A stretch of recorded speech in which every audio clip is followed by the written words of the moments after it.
Et quand on l'écrit, on s'aperçoit, on sent en profondeur que ça va tout changer. La question qu'on peut se poser, c'est est-ce que, et c'est ce que les gens qui participent aussi à cet atelier se posent, c'est est-ce que le citoyen lambda est apte Oui. à écrire, rédiger une constitution? Oui. Non seulement il est apte, mais il est le seul à être apte. Mais c'est pas un problème technique. C'est pas compliqué d'écrire une constitution. C'est pas compliqué d'écrire une constitution. Ceux qui vous disent que c'est compliqué sont ceux qui veulent être les seuls à pouvoir l'écrire. Ils veulent vous tenir à l'écart. C'est pas compliqué. Par contre, il faut être honnête. Il faut avoir vraiment envie de limiter les pouvoirs. Voilà.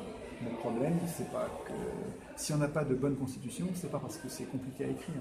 C'est parce que ceux qui l'écrivent sont en conflit d'intérêts. Donc, il n'y a pas de problème de compétence, je crois. Quelle est la finalité de cette constitution? Parce qu'elle restera fictive. Affaiblir? Ah ben non. Ah oui, non, mais les constitutions que les ateliers écrivent n'ont d'intérêt que pédagogique. En fait, ce qui compte, c'est leur transformation intérieure.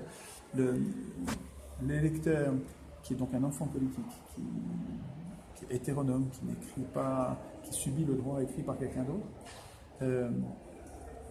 se transforme quand il se met à écrire la Constitution. Il y a une mutation, une transformation intime.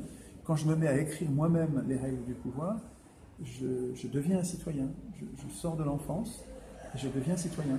Et donc c'est cette transformation-là qui est importante. C'est les gens qui sont en train de se transformer qui comptent. C'est pas le texte qu'ils écrivent. Et si demain ils continuent, c'est ça que je leur dis, il faut absolument que demain vous continuiez. Il faut que la Constitution entre dans vos conversations.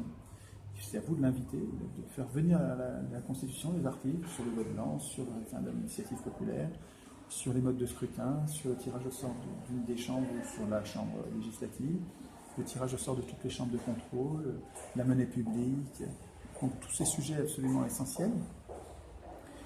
Il faut que vous en occupiez tous les jours un petit peu, en parlant avec vos collègues de travail, vos proches, vos amis, en invitant les voisins qui sont en train de regarder la télé en disant « éteins ta télé, viens plutôt, viens, on va parler du vote blanc ». Si on est très nombreux à s'être transformés comme ça en citoyens, le jour où on aura besoin d'une constitution parce que ça aura pété, il y aura une insurrection, les insurrections, il y en a toujours dans l'histoire des hommes, depuis toujours, les hommes n'arrêtent pas de s'insurger et de se révolter. Simplement, à chaque fois, on se fait enfumer par les professionnels de la politique parce qu'on a démissionné, on ne s'est pas entraîné avant. Là, si on s'est entraîné avant, je pense qu'on ne laissera pas les professionnels de la politique écrire la Constitution. Il faut juste qu'on soit nombreux, il faut être contagieux.